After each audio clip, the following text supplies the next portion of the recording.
Je vous fais le commentaire et la critique de cet article. Immobilier, les logements classés G seront considérés comme indécents au 1er janvier, mais seront-ils encore louables? Alors, ce qui est louable, c'est d'avoir fait un article posant cette question, parce que le sujet provoque de la discorde, en tout cas des vraies interrogations chez les professionnels. Donc, il est très intéressant d'avoir cet article. Et justement, sur des plateformes, sur LinkedIn en l'occurrence, j'ai eu des échanges contradictoires avec d'autres professionnels pour qui l'interprétation, en tout cas la compréhension de l'application de la loi était différente de la mienne. Là, pour le coup, ça va dans mon sens. Alors, vous allez voir, vous allez voir. Donc, cet article provient du Sud-Ouest. Je vous mets aussi le lien, si vous voulez le lire, dans la description, en commentaire, peu importe. Alors, on nous parle de notre fameux DPE et on nous dit qu'à partir de mercredi, 1er janvier, les logements les plus énergivores ne peuvent plus être loués, donc ceux qui sont classés G par le DPE, car considérés comme indécents au sens de la loi. Et effectivement, pour être loué, un bien doit être décent. On nous rappelle que c'est la loi climat et résilience de 2021 qui entre en vigueur par palier et qui classe parmi les logements indécents les logements classés G à partir du 1er janvier. Et on nous fait le rappel du calendrier rapide, F en 2028 et E en 2034. Tout ça, c'est bon. L'article nous rappelle à bon droit que cela impose aux propriétaires de faire des travaux, ce que tous n'ont pas les moyens de faire, bien que la loi date de 2021 et qu'on connaisse depuis cette date le calendrier et son entrée en vigueur successive, progressive. Bon, mais là, le sujet est important. C'est là. Nouveau baux ou reconduction tacite. Là, c'est même pas la bonne question. Mais si on devait reformuler la question pour être précis, c'est est-ce que cette interdiction de louer liée à l'indécence du logement classé G s'applique à tous les baux en cours ou uniquement aux nouveaux baux et aux baux reconduits? C'est ça la vraie question. Et on nous dit, et c'est vrai, que tous les professionnels de l'immobilier ne sont pas tous d'accord sur la façon d'interpréter la loi. Alors, là, elle est mieux explicitée, la question, l'indécence du logement s'applique-t-elle au 1er janvier à tous les logements, ou bien à la reconduction tacite du bail, ou seulement aux nouvelles signatures de contrat? Alors, ce qu'il faut déjà, moi je vous donne la réponse, il faut considérer que ce sera applicable de la même façon aux nouveaux baux et aux reconductions. C'est la même chose. Le vrai enjeu, c'est est-ce que ces deux typologies, les nouveaux baux et les baux reconduits, vont avoir le même traitement que les baux en cours? Parce que les baux en cours, plutôt, vont avoir le même traitement que les baux reconduits et les nouveaux baux signés à partir du 1er janvier. Et alors là, on a l'avis d'un avocat. Alors bon, il y a son nom, voilà.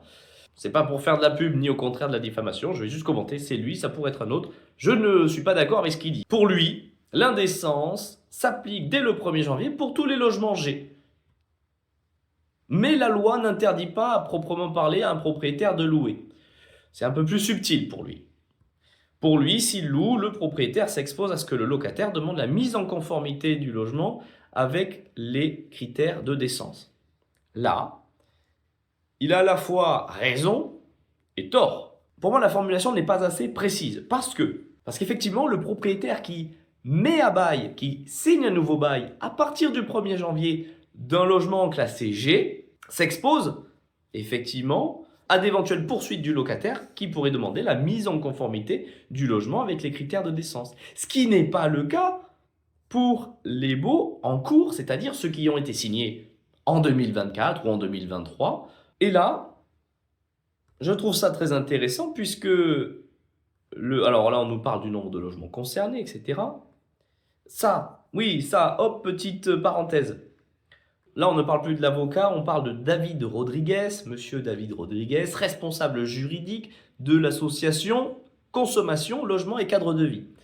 Il y avait une petite parenthèse liée à cet avocat. Maintenant, on revient sur David Rodriguez. Il nous dit qu'il s'inquiète aussi pour des locataires qui n'auraient pas accès au DPE de leur logement, dont la communication ne serait pas obligatoire pour un bien en location. Première nouvelle. Alors, si la communication du DPE est obligatoire pour une mise en location, en principe, pour signer un bail, d'habitation, il faut présenter le DPE. Le DPE doit être annexé, au même titre que d'autres diagnostics immobiliers, doivent être annexés au bail pour être valide. Donc à partir de là, cette affirmation est fausse. Les locataires doivent avoir accès au DPE de leur logement. Et si jamais il n'était pas contenu en annexe du bail signé, eh bien, il est en droit d'en demander la communication à tout moment. Il faut bien qu'il rattrape cette erreur initiale. Et d'ailleurs, le propriétaire a tout intérêt à répondre favorablement et rapidement à la demande de son locataire de lui présenter un DPE valable, qui doit d'ailleurs être réalisé après le 1er juillet 2021 pour être conforme à la nouvelle réglementation. Enfin, la nouvelle, ça commence à dater maintenant. Parce que sinon, le locataire est en droit de demander une indemnisation pour le préjudice subi, notamment si le logement consomme énormément et que ceci n'a pas été annoncé depuis le début. Bref, ça c'était une parenthèse. Donc ce qu'il faut retenir, c'est qu'il y a deux approximations, sinon erreurs, au sein de cet article.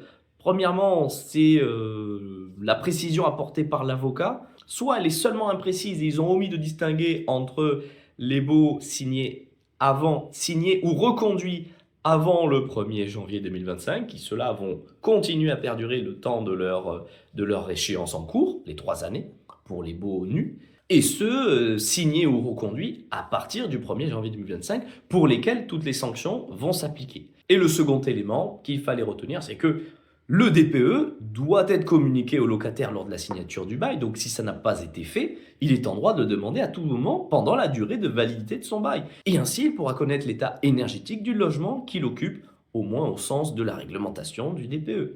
Attention donc à ce que vous lisez, gardez votre esprit critique et ne vous fiez pas qu'aux médias généralistes pour des choses techniques comme la réglementation juridique de l'immobilier.